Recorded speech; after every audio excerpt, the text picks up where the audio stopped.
ನೋಡಿ, ಸುನಿಲ್ ಧರ್ಮಸ್ಥಳ ಅಕ್ಯುರೇಟಾಗಿ ಎಲ್ಲ ಮಾಹಿತಿ ಕೊಟ್ಟಿದ್ದಾರೆ. ನಾನು ಆರಂಭದಲ್ಲೇ ಹೇಳಿದೆ, ಚಪ್ಪಲೆಯಲ್ಲಿ ಹೊಡೆದು ವಿನಯ್ ಜೊತೆ ಪವಿತ್ರ ಗೌಡ ಹೊರಟೋಗ್ಬಿಡ್ತಾರೆ.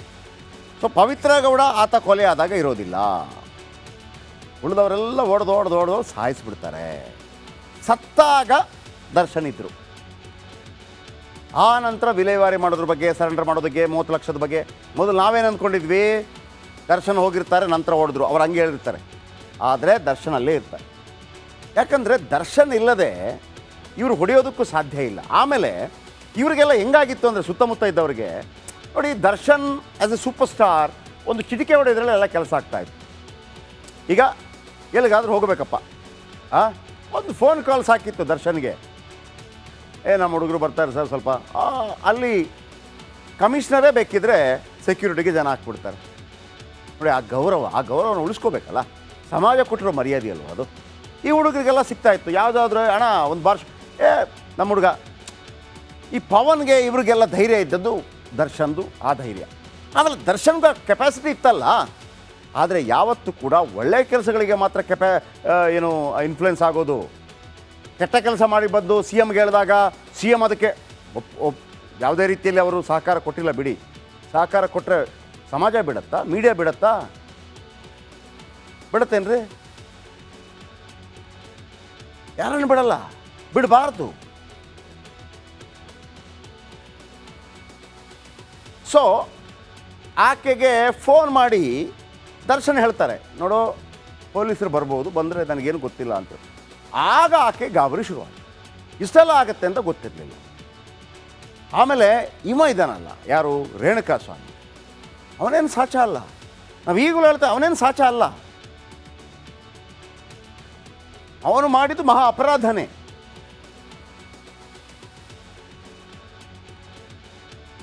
ಅದನ್ನು ಪವಿತ್ರ ಗೌಡ ಭಾಳ ಅದ್ಭುತವಾಗಿ ನಿಭಾಯಿಸ್ಬೋದಾಗಿತ್ತು, ನಂಬರ್ 1. ಅಥವಾ ಆತ ತಪ್ಪಿಗೆ ನಿಭಾಯಿಸೋದು ಯಾಕೆ, ಆತನಿಗೆ ಶಿಕ್ಷೆನ ಕೊಡಿಸ್ಬೋದಾಗಿತ್ತು. ಆದರೆ ನೀವಲ್ಲ, ನೀವು ಎಣ್ಣೆ ಹೊಡ್ಕೊಂಡು ಗಾಂಜಾ ಹೊಡ್ಕೊಂಡು ಬಂದು ಹೊಡೆದು ಅಲ್ಲಿ ಕರೆಂಟ್ ಶಾಕ್ ಕೊಟ್ಟು ನಿಮಗೆ ಯಾರು ಅಧಿಕಾರ ಕೊಟ್ಟರು? ಯಾವ ರೀತಿ ಮೆಸೇಜ್ ಮಾಡಿದ್ದ? ಅವನೇನು ಸಾಮಾನ್ಯನಲ್ಲ, ನಿನ್ನ ರೇಟ್ ಎಷ್ಟು ಅಂತ ಕೇಳ್ತಾನವ. ಯಾರಿಗೆ? ಪವಿತ್ರ ಗೌಡಗೆ. ಹೇಳಿ, ಏನು ಸಿಕ್ತು? ಇದೀಗ ಇಡೀ ಪವಿತ್ರ ಗೌಡ ಅವರ ಮೊಬೈಲ್, ರೇಣುಕಾಸ್ವಾಮಿ ಮೊಬೈಲ್ ಆಯಿತು, ಪವಿತ್ರ ಗೌಡ ಅವರ ಮೊಬೈಲ್ನಲ್ಲಿ ಏನೆಲ್ಲ ಮಾಹಿತಿ ನಮಗೆ ಸಿಕ್ತು ಅಂತ ಪೊಲೀಸರು ಹೇಳ್ತಾರೆ. ಕೇಳಿಸ್ಕೊಳ್ಳಿ.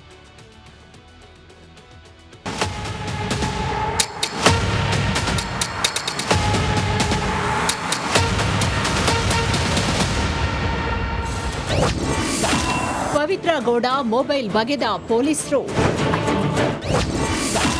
ಅಬ್ಬಬ್ಬ, ಸೀಕ್ರೆಟ್ ಕಂಡು ಖಾಕಿ ಪಡೆ ಕಕ್ಕಾಬಿಕ್ಕಿ.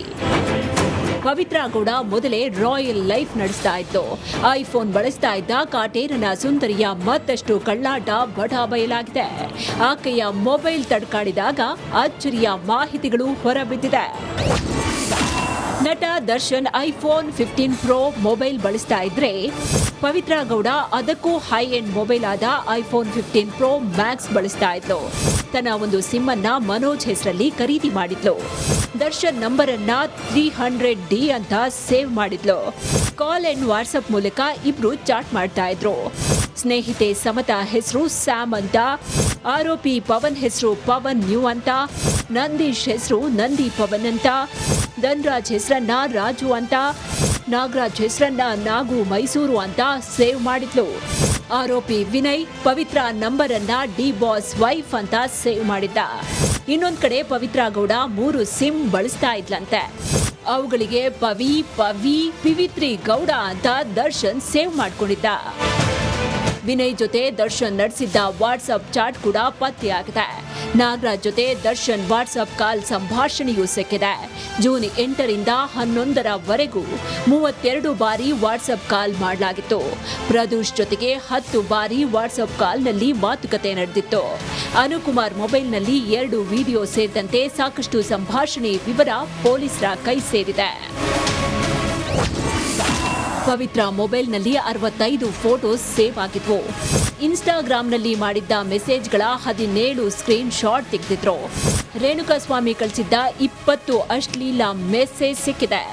ದರ್ಶನ್ ಮತ್ತು ಪವಿತ್ರ ಗೌಡ ಜೊತೆಗಿರುವ ಫೋಟೋಗಳು, ಸ್ನೇಹಿತೆ ಸಮತಾ ಜೊತೆಗಿರುವ ಫೋಟೋಸ್ ಪತ್ತೆಯಾಗಿದೆ.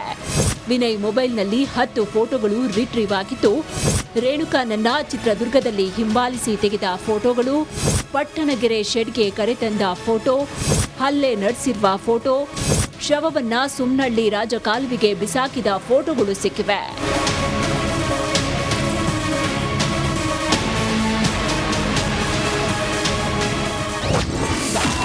ರೇಣುಕಾ ಕೊಲೆ ಬಗ್ಗೆ ಪವಿತ್ರಾಗೆ ಗೊತ್ತೇ ಇರಲಿಲ್ಲ.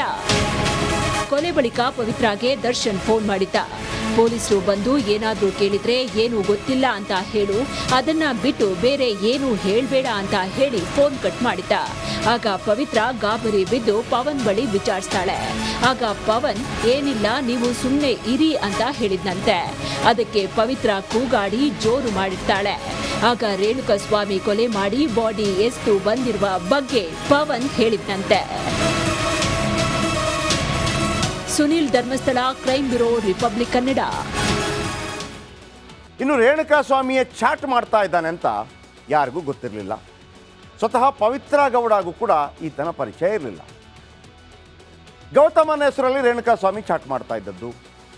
ಈಗ ನಿಮಗೆ ಯಾರೋ ಒಬ್ಬ ಫೇಸ್ಬುಕ್ಕಲ್ಲೋ ಅಥವಾ ಯಾವುದು ಇನ್ಸ್ಟಾಗ್ರಾಮಲ್ಲೋ ಮೆಸೇಜ್ ಕಳಿಸಿದ್ರೆ ಅವ್ರ ಅಡ್ರೆಸ್ ಹೆಂಗೆ ಹುಡುಕ್ತೀರಿ? ಇಲ್ಲಿ ಇವ ಚಾಟ್ ಮಾಡ್ತಾ ಇದ್ನಲ್ಲ, ಆತನ ಅಡ್ರೆಸ್ ಹೆಂಗೆ ಪತ್ತೆ ಹಚ್ಚಿದ್ದು, ಹೇಗೆ ಅವನನ್ನು ಕರೆಸಿದ್ದು, ಈ ಸೀಕ್ರೆಟನ್ನು ಕೂಡ ಆರೋಪ ಪಟ್ಟಿ ಅಥವಾ ಚಾರ್ಜ್ ಶೀಟ್ ರಿವೀಲ್ ಮಾಡಿದೆ. ಮತ್ತೊಮ್ಮೆ ಹೇಳ್ತಾ ಇದ್ದೀನಿ, ನಿಮಗೆ ಯಾರೋ ಫೇಸ್ಬುಕ್ನಿಂದ ಒಂದು ಅಕೌಂಟಿಂದ ಫೇಸ್ ಇಲ್ಲ, ಮತ್ತೊಂದಿಲ್ಲ, ನಿಮಗೆ ಮೆಸೇಜ್ ಹಾಕ್ತಾರೆ. ನಿಮಗೆ ಅವ್ರು ಯಾರು ಅಂತ ಗೊತ್ತಾಗಲ್ಲ. ಅದೇ ಥರ ಇನ್ಸ್ಟಾಗ್ರಾಮಲ್ಲಿ ಯಾರೋ ಒಬ್ಬ ಗೌತಮನ ಹೆಸರಲ್ಲಿ ನಿಮಗೆ ಚಾಟ್ ಮಾಡ್ತಾನೆ, ನಿಮಗೆ ಯಾರು ಅಂತ ಗೊತ್ತಾಗಲ್ಲ. ಬಟ್ ಇವನನ್ನು ಹೆಂಗೆ ಪತ್ತೆ ಹಚ್ಚಿದ್ರು, ಯಾರು ಪತ್ತೆ ಹಚ್ಚಿದ್ರು? ಬನ್ನಿ, ಇದರ ಬಗ್ಗೆ ಒಂದು ಮಾಹಿತಿ ಇದೆ.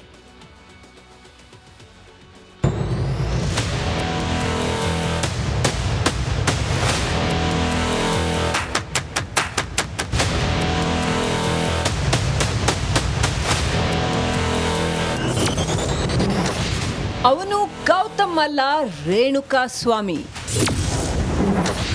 ಅದು ಥೇಟ್ ಸಿನಿಮೀಯ ಕಾರ್ಯಾಚರಣೆ.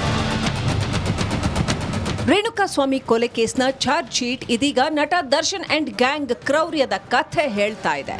ರೇಣುಕಾಸ್ವಾಮಿ ತನ್ನ ಸ್ವಂತ ಹೆಸರಲ್ಲಿ ಇನ್ಸ್ಟಾಗ್ರಾಂ ಖಾತೆ ತೆರೆದಿರಲಿಲ್ಲ. ಬದಲಿಗೆ ಗೌತಮ್ ಅನ್ನೋ ಖಾತೆ ತೆಗೆದು ಚಾಟ್ ಮಾಡ್ತಿದ್ದ. ಆದರೆ ನಕಲಿ ಖಾತೆ ಮೂಲಕ